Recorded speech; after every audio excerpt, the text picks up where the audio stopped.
Where were you while the rest of us were eating together? I don't recall being obligated to report my whereabouts to you. Did you go find another hidey hole to read in? You need to change your ways, you know. You can't survive on books alone.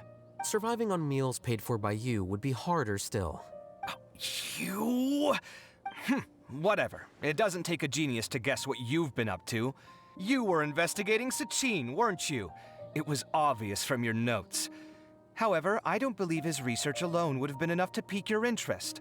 His way of doing things is disturbing, while you...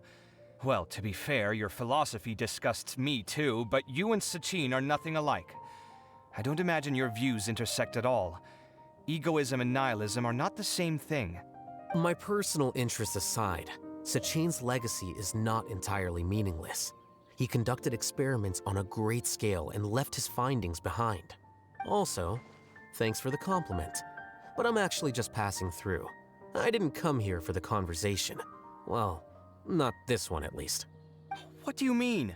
What topic of conversation could be more sacred among scholars than the exploration of differing philosophies? Well, based on what I've learned, Sachin and his disturbing way of doing things, as you put it, is very likely to have met your father 20 years ago. What did you say? Wait, so... No. Surely that doesn't mean... So that's why he thought I looked familiar.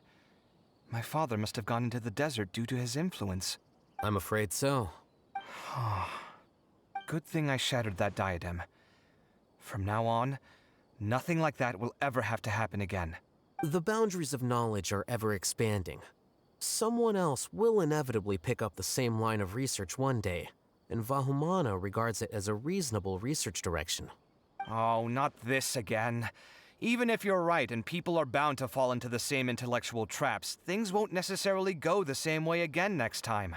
You have to admit that the actions of one individual don't always predict the behavior of the group, and vice versa. Take Sachin, for instance. He's quite an anomaly. And so is the one who stopped him. You. Conflicts of this nature are indeed exceptional, but it will occur again in the future. You said it yourself. The actions of one individual cannot predict the behavior of a whole group. You know that not everyone would have chosen as you did.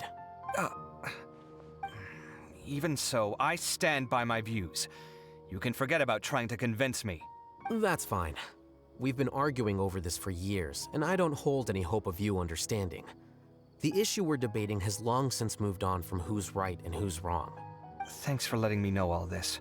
What? I said, thanks for letting me know.